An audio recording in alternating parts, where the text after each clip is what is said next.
Welcome to Business Central video series. This is Michael Pito from Vistas Cloud.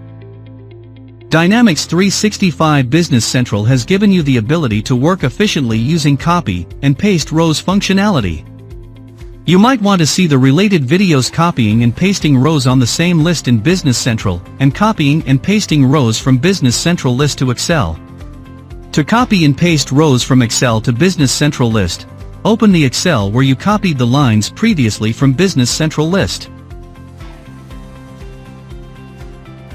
In Excel, copy and paste lines.